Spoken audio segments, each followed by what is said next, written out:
విజయవాడలో బాంబు బెదిరింపు, బీసెంటేడ్ లో బాంబు పెట్టామంటూ కంట్రోల్ రూమ్ కాల్ చేసిన వ్యక్తి తనిఖీలు చేస్తున్న బాంబ్ స్క్వాడ్. కవితకు పరోక్షంగా కేటీఆర్ వార్నింగ్, పార్టీలో సూచనలు చేయాలనుకుంటే ఎవరైనా లేఖలు రాయొచ్చు, అంతర్గతంగా మాట్లాడుకునే విషయాలు అంతర్గతంగా మాట్లాడితే మంచిదన్న కేటీఆర్.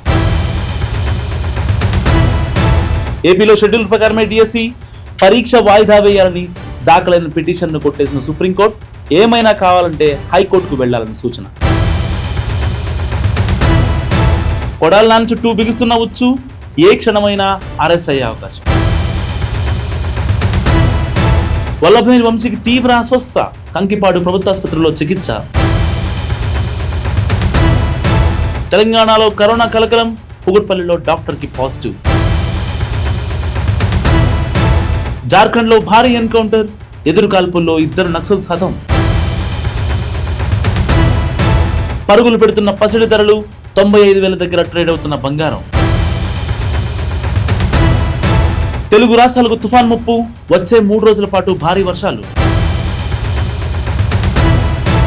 ఆస్ట్రేలియాలో వరదల బీభత్సం, న్యూ సౌత్ వేల్స్ లో వరదలు, ఇప్పటి వరకు 4 మృతి, పలువురు గల్లంతు.